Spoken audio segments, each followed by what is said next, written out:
What's going on? What's up? Hey, what is happening? Friends and family and friends, welcome. Welcome to this week's edition of Grover Takeover. I am MT Aunt Grover. You know I am the Grover. Before I jump into this episode, please make sure that you remember that I need for you to like, for you to share, for you to comment. If you're watching this on YouTube, subscribe for me, please.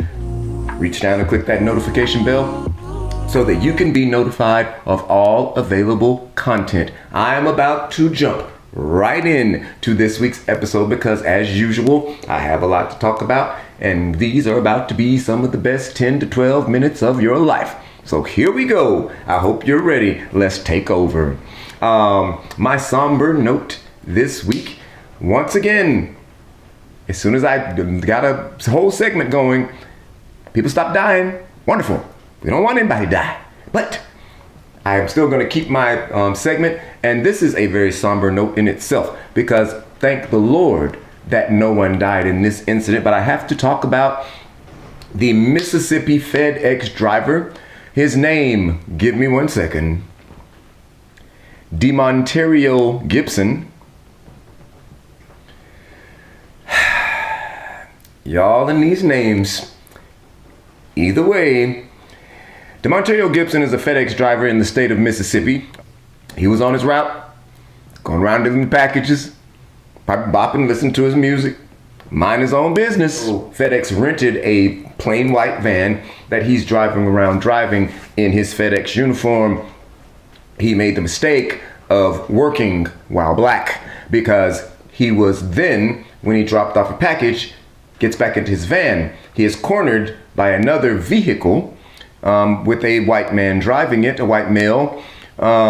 He swerves around and dodges this incident and finds that there is another white male standing in the street in his path, demanding that he stop, but holding a shotgun. Now, here we go, because I don't know if all of you that are watching this are black. You probably are not, because I don't know, you may very well not be. But one thing that's not going to ever happen is a black person in a vehicle stopping because some white man is standing in their way telling them to stop, holding a shotgun. So of course he goes around. The man then shoots at the van, damaging the van, damaging packages in the back.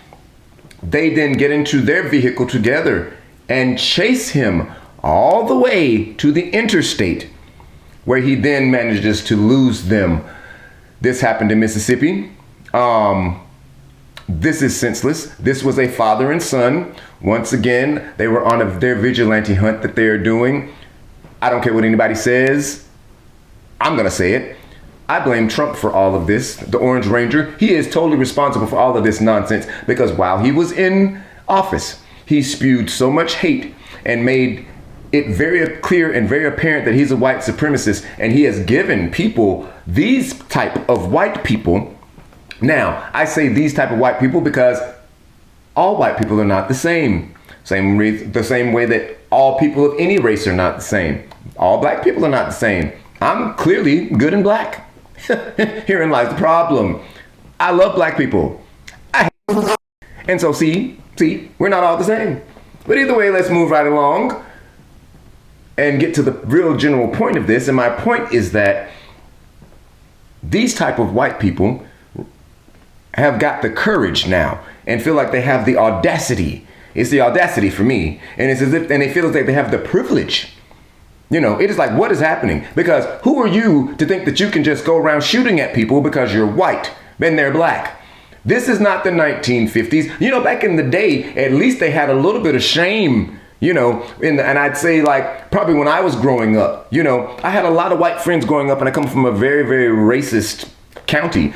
Growing up with a lot of white friends in a racist county, I encountered a lot of things. The one thing they weren't crazy enough to do was to play with me because I did not allow my white friends to just say crazy things, no matter how they were brought up, because racism is a taught behavior, not a learned behavior.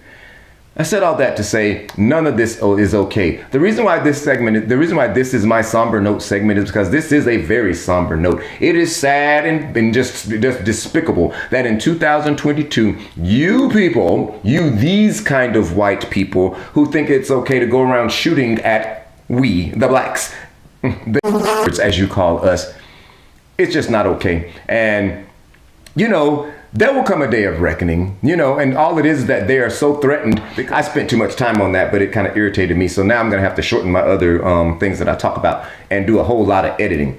But either way, I need to skirt right along to my next topic because I put enough into that. I'm sure you noticed that I did not give the names of the two men, the son and the father who did this, because who cares about what their names are? Their names are Racist White Man and Racist White Man number 2. So the Super Bowl halftime show. Everybody's talking about the Super Bowl halftime show. Now, we all know that the Rams won the Super Bowl second year in a row. Second time that this has happened in Super Bowl history. Don't nobody care about that. Everybody's talking about the halftime show. Dr. Dre, Snoop Dogg, Mary J. Blige, Eminem, Kendrick Lamar, and special guest 50 Cent. They all got up there and they turned it out. It was lit. It was great. It was hip hop at its finest. They were all really good performances. Dr. Dre got up there and showed his skills. Reminded people that he's a real musician, played the piano. Snoop Dogg rapped, crip walked, with what's left of his 50-something-year-old knees. Eminem, he took a knee and they kind of had something to say about that, but didn't matter. He, of course, did his thing. We lost ourselves in the music. Kendrick Lamar came out and did his thing. Now, the highlight was when 50 Cent, who now we will refer to as $1.25, came up there hanging from the ceiling doing the song In the Club. In that music video for In the Club, he was hanging from the ceiling, so they thought it was a good idea to hang his big ass, to hang his big behind upside down.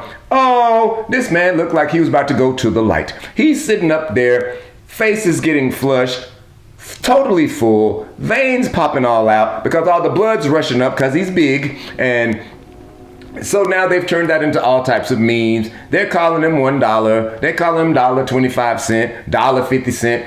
It's just all types of memes about it. They don't waste any time with the memes. I am very, very sure that I remember seeing the first meme about him hanging upside down and the way he looked well before, right after, the halftime show was over, and definitely well before the game ended. It was a great halftime show, but I do have to talk about the fact that the game came a couple days ago to say that he felt as if he were left out. The game says that he should have been up there. He's just as much a part of that group as anyone else. I don't know why he felt the need to. This is my thing right here. Be very clear that people do not get paid to do the Super Bowl. I talked about this two seasons ago in season 1, that these artists that do the Super Bowl performances, they don't get paid to do the Super Bowl. They have to pay. Dr. Dre spent $7 million on this production, for the Super Bowl. It's $7 million well spent because they get all type of publicity, get exposed to people that they don't know. They talked about the increase of his streams of his music, Mary J's music, Kendrick's music, Eminem's music, 50 Cent's music. And I feel like that's why he even came out and said this. But this is my thing right here. That man spent $7 million of his own money to perform at the Super Bowl. He can have anybody else up there that he wants. If he wanted Kermit the Frog up there, that's his business. You can't tell this man that you deserve to be up there. If he thought you deserved to be up there, I feel like he would have called you on the phone. Excuse me. This is we used to do this calling this way. He would have called you on the phone and he would have had you come around, and do your thing. So stop whimpering and whining, game. Like, you shovel out your own $7 million and you can perform at the Super Bowl next year. Let me skirt right along to my last thing. Trey Songz's latest rape allegation. Now, this is my thing right here. Trey Songz has been accused of rape 956,253.7 times. And I'm sorry, but it does not, I don't care what anybody says. At some point, we have to start to look and see what is really going on, because you're not going to tell me, just like with Bill Cosby, that and R. Kelly and all the Me Too movement, that all of these women are banding together to lie on this man. There is some truth to this. This man is doing some of these, if not all of these things. This latest young lady to come forward, she said she waited so long. They always wait a long time. She waited so long because she was scared. And I'm starting to get it. You know, I'm not a woman.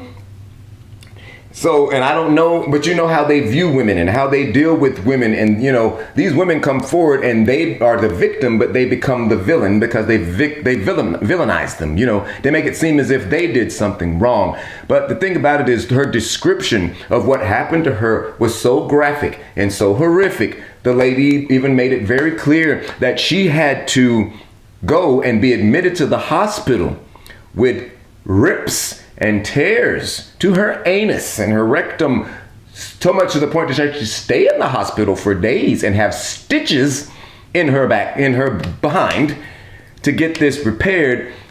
This now she's suing him for $20 million. Okay, I'm sorry, but your booty is not worth $20 million, but it's okay. It's all right. You sue for whatever amount you feel because this happened to her.